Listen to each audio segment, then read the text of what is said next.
Alléluia. Amen. Que Dieu soit béni ce matin. C'est un privilège pour vous et moi d'être ce matin en ce lieu. Ce n'est pas par notre force, c'est Dieu qui a permis que nous soyons en ce lieu. C'est pourquoi nous sommes très reconnaissants en ce Dieu. Est-ce que quelqu'un est dans la joie ici? Amen. Est-ce qu'on peut chanter pour notre Seigneur Jésus-Christ? Amen. Pendant quelques minutes, on va chanter Il est vivant. Parce que Jésus-Christ est vivant. Il n'est plus dans le tombeau. Il est ressuscité. Le tombeau est vide. Alléluia. On va chanter à l'honneur de notre Seigneur Jésus-Christ. Oh, il est vivant, Jésus. Il est vivant. Il est vivant.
écrit dans ta sainte parole, là où 2 ou 3 sont ensemblés à ton nom, tu es au milieu des Seigneurs. Ce matin, nous croyons que tu es en le Père éternel. Seigneur, nous voulons t'écouter, Père. Parle-nous ce matin, Seigneur. Il est écrit, l'homme ne vivra pas seulement du pain, mais de toutes les paroles qui sortent de ta bouche, notre Dieu. Communique-nous ta pensée. Il est écrit dans l'Acte des 13, tu as envoyé ta parole. Ta parole les a guéris, pour notre Dieu. Seigneur, laisse que ta parole qui va sortir de ta bouche ce matin puisse nous guérir. Laisse que la parole qui va sortir de ta bouche ce matin puisse faire des choses extraordinaires dans nos vies.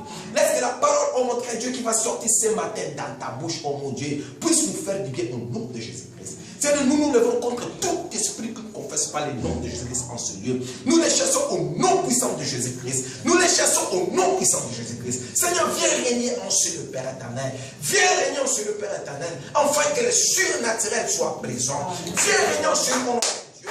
Afin que le miracle soit présent. Viens régner en ce le nom de Dieu. Afin que les choses extraordinaires soient présentes au nom de Jésus-Christ. Saint-Esprit de Dieu, nous te laissons la place. C'est toi qui convaincs le cœur. Seigneur, que cette parole ne soit pas un discours persuasif, mais cette parole, oh mon Dieu, soit une puissance qui va déclencher une chose dans la vie de personne. Règne, ô notre Dieu. Saint-Esprit de Dieu, utilise ma bouche. Que moi je disparaisse, toi, tu puisses apparaître, ô Saint-Esprit de Dieu. Apparaître, Saint-Esprit de Dieu, en ce lieu. Afin que ton peuple puisse bénéficier de quelque chose qui va sortir de ta bouche au nom de Jésus-Christ. Disons tous gloire et louange à toi, Seigneur Jésus-Christ. Gloire et louange à toi, Seigneur Jésus-Christ. Gloire et louange à toi, Seigneur Jésus-Christ. Merci, Seigneur Jésus-Christ. Merci, Seigneur Jésus-Christ. Amen. Amen. Pour le Seigneur.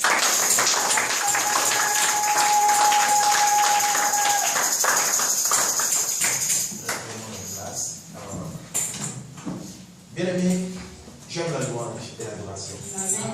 La Bible dit, Dieu siège au milieu des louanges de son peuple. Nous sommes le peuple de Dieu.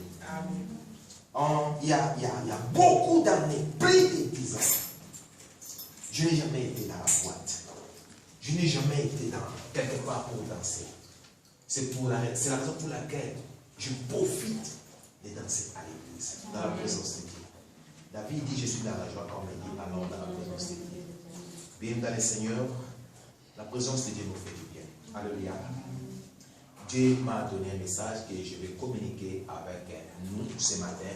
Ça va aider nos âmes. Ça va aider nos âmes. Je vais parler sur la puissance et le pouvoir de la foi. Alléluia. La puissance et le pouvoir de la foi. Amen. La Bible dit, sans la foi, il est impossible d'être agréable à Dieu. La Bible dit, celui qui s'approche de Dieu croit que Dieu existe. Il est le rémunérateur de ceux qui les cherchent. Ça veut dire celui qui paye. Alléluia. Si tu t'approches de Dieu, il faut croire dans ton cœur que Dieu existe. Il est le rémunérateur de ceux qui les cherchent. Alléluia. Dieu soit béni. Je dis encore merci à tout le monde. Et je salue aussi la présence de l'homme de Dieu. Papa Séraphin, le pasteur Séraphin, que Dieu comme je disais, la foi a une définition biblique. C'est dans le livre des Hébreux chapitre 11, verset 1, la Bible dit, la foi est une ferme assurance. Alléluia. C'est une ferme assurance des choses qu'on espère et une démonstration de ce qu'on ne voit pas. Alléluia. Une ferme assurance. C'est ça la définition biblique de la foi. Et on va lire un verset biblique qui va développer notre message de ce matin. C'est dans le livre.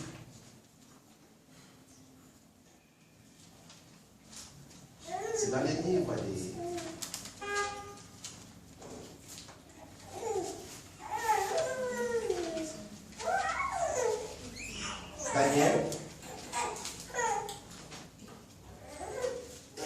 Daniel au chapitre 3.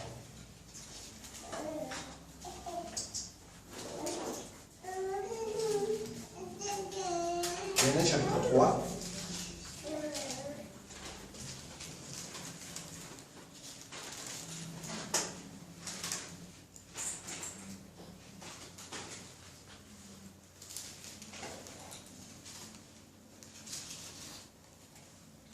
Daniel chapitre 3, je commence par le verset 12. Alléluia.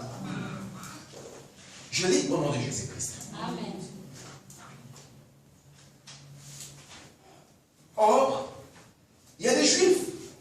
qui t'y a remis les tendances de la province de Babylone, Shadrach, Meshach et Abednego, hommes qui ne tiennent aucun compte de toi, ô roi.